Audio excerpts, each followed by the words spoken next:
As a trucker, I've seen my fair share of strange things on the road, but nothing could have prepared me for what happened that night. I was hauling a load of electronics from Phoenix to Denver, a route I'd driven dozens of times before. The first hint of trouble came when my GPS went haywire. One moment it showed me on I-40. The next, it insisted I was on some dirt road in the middle of nowhere. I chalked it up to a glitch. Technology's great when it works, but when it doesn't, you just have to rely on the old-fashioned way of navigating. Follow the road signs and hope for the best. I drove on. The road stretched out ahead, empty and dark like any other night. It was a little after midnight, and the desert was eerily silent, the quiet that felt heavy, like the world was holding its breath. That's when I saw the sign for a gas station up ahead. I hadn't noticed my fuel gauge creeping towards empty until then. Strange, considering I'd topped off not that long ago. I decided to pull in, top of the tank, and grab coffee to keep me going. The gas station was one of those old, run-down places that seemed to have been plucked straight out of a horror movie. The lights flickered, and the paint peeled from the walls. A dim bulb hung over the entrance, casting a sickly yellow glow over the cracked pavement. I parked by one of the pumps and got out, noticing the chill in the air. It wasn't just a desert night, it felt unnatural, like the cold seeped into my bones. I glanced around, but there were no other vehicles, no sign of life, not even an attendant. I went inside, a bell chiming as the door creaked open. The inside was as worn as the outside, shelves sparsely stocked, an old coffee machine sputtering in the corner. I approached the counter, but there was no one there. I rang the bell and waited, feeling a growing unease. After a few moments, an old man shuffled out from a back room. His skin was ashen, his eyes clouded with age, and he moved with a deliberate slowness that made me think he might fall apart at any moment. "Just gas?" he asked, his voice a gravelly whisper. "And a coffee," I replied, pointing to the machine. He nodded, but something in his gaze made me shiver. It was as if he were looking through me, or maybe beyond me. He rang me up, and I quickly filled my cup, eager to get back on the road. As I walked back to my truck, I noticed something odd. There were footprints in the dust, leading away from the gas station into the desert. They looked fresh, too fresh. I followed them with my eyes until they disappeared into the darkness. Some of me wanted to investigate, but the more intelligent part urged me to leave. I got into the cab, started the engine, and pulled onto the road. I couldn't shake the feeling that I was being watched, that something was out there in the darkness, just beyond the reach of my headlights. The radio, playing a country station, suddenly turned to static. I tried changing the channel, but the static persisted. Frustrated, I turned it off. The road ahead seemed endless, the same stretch of asphalt disappearing into the horizon. I drove for hours, yet my fuel gauge hadn't budged. The coffee I'd drunk tasted bitter in my mouth, and a sense of dread grew in my stomach. Then, out of nowhere, the road split. The GPS flickered back to life, instructing me to take the left fork. I hesitated, the memory of those malfunctioning directions fresh in my mind. I opted for the right, trusting my instincts over a faulty device. The landscape changed. The desert gave way to a dense forest, the trees towering and oppressive. I knew this wasn't right. Arizona shouldn't have forests like this. But turning back didn't seem like an option. I felt trapped, compelled to keep going. As I drove deeper into the woods, the thick and swirling fog began to roll in. It clung to the trees and obscured the road, forcing me to slow down. The headlights barely cut through the mist, and I squinted to see where I was going. That's when I saw her, a figure standing by the side of the road, barely visible through the fog. I hit the brakes, my heart racing. She was a young woman dressed in a white dress that fluttered in a non-existent breeze. Her eyes were wide and unblinking, staring straight at me. I rolled down the window, my voice trembling as I called, "Do you need help?" She didn't respond. She just continued to stare. Her face was pale, almost translucent, and there was something off about her that made the hairs on the back of my neck stand on end. I had the overwhelming urge to escape, but I couldn't leave her there. I opened the door, stepping out into the cold night air. "Miss, are you all right?" Still, she said nothing. I took a step closer, the fog thickening around us. Suddenly she turned and walked into the woods. Without thinking, I followed, drawn by some inexplicable compulsion. The woods were silent. The only sound was my footsteps crunching on the underbrush. The fog swallowed the light from my truck, and soon I couldn't see it anymore. Panic set in, and I realized how foolish I'd been to leave the road. I called her, but my voice seemed to die in the dense air. I stumbled through the forest, the trees closing in around me. My breath came in ragged gasps, my heartbeat pounding in my ears. Then I saw a small clearing up ahead, bathed in an eerie, pale light. In the center of the clearing stood an old, dilapidated house. It looked like it hadn't been touched in decades, the wood rotting and the windows were broken. The woman was nowhere to be seen, but I felt drawn to the house, a magnetic pull I couldn't resist. I approached, the air growing colder with each step. The door was ajar, creaking as I pushed it open. Inside, the house was dark and musty, the air thick with decay. I fumbled for my flashlight, its weak beam barely cutting through the darkness. As I moved deeper into the house, I heard a faint whisper, like the wind through the trees. I followed the sound down a narrow hallway and into a room at the end. The walls were covered in strange symbols drawn in what looked like old, dried blood.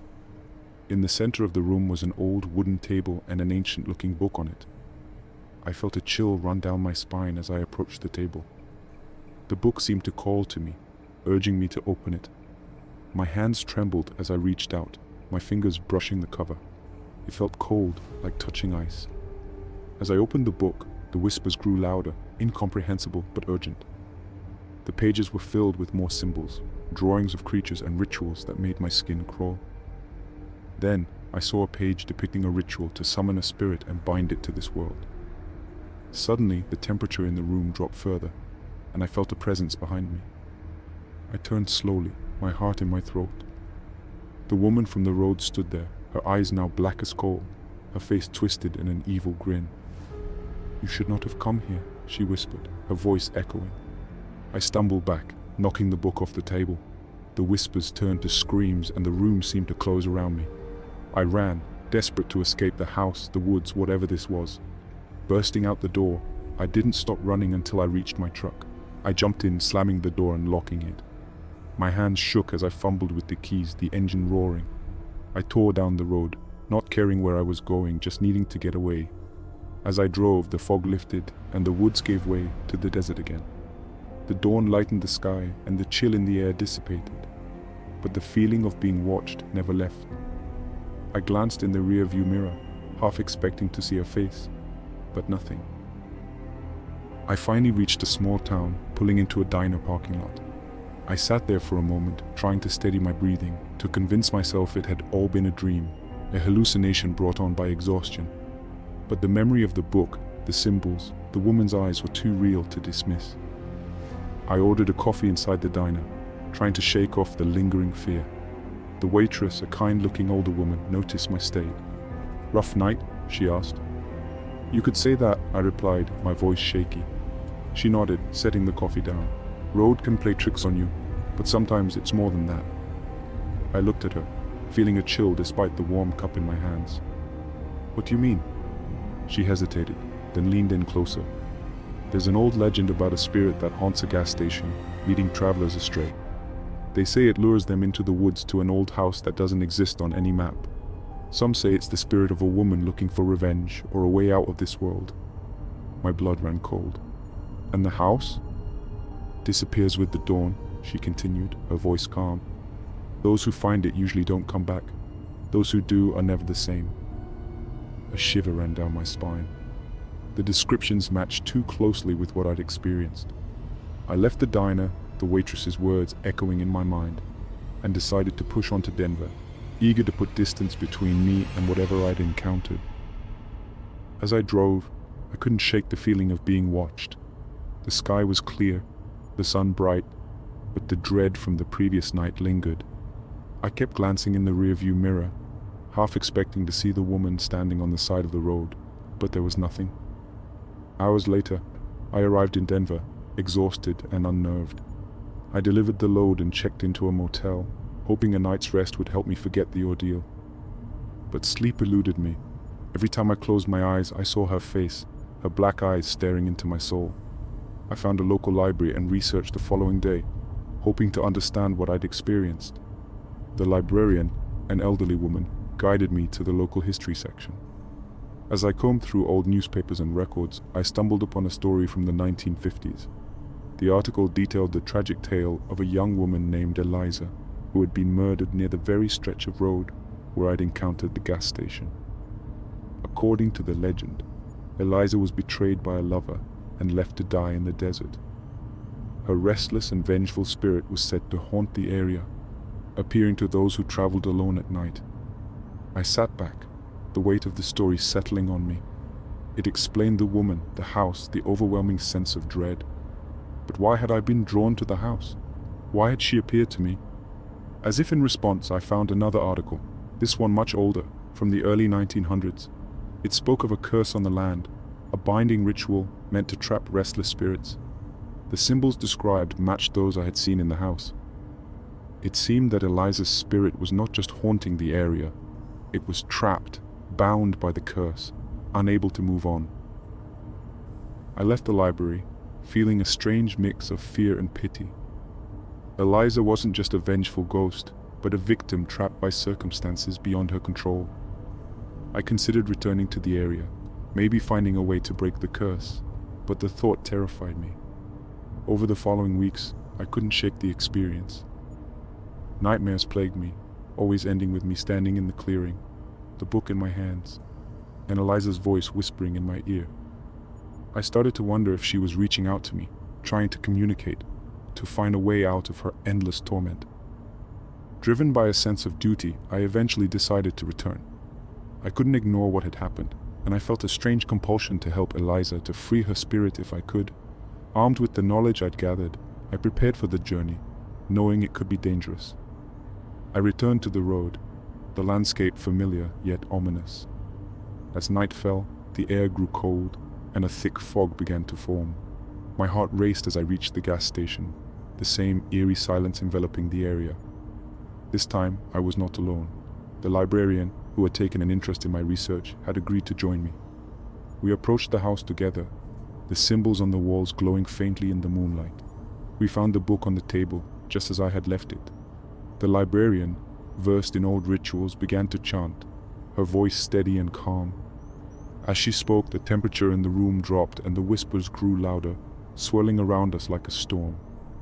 Suddenly the house shook, and Eliza appeared, her form flickering between reality and shadow.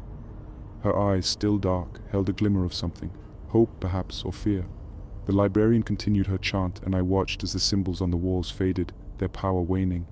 Eliza's form grew more solid, her eyes filling with tears. "Thank you," she whispered, her voice filled with relief and sorrow. She was gone in a flash of light, the house falling silent. The fog lifted, and we stood in the clearing, the oppressive weight of the place gone. The house remained, but it felt different, as if a significant burden had been lifted. As we left, I felt a sense of closure. Eliza was free, her spirit released from its torment. The librarian and I parted ways, both changed by the experience. I continued my life on the road, but I never forgot Eliza. Her story, a tragic mix of love, betrayal, and revenge, haunted me in a different way now. I felt the kinship with the restless souls of the road, understanding that not all ghosts are vengeful. Some are just lost, looking for a way to move on. And sometimes, on a quiet night, I still feel her presence, a gentle reminder that not all spirits are bound to the darkness. Some find peace, and in that peace they find a way to guide the living, to remind us of the thin line between this world and the next.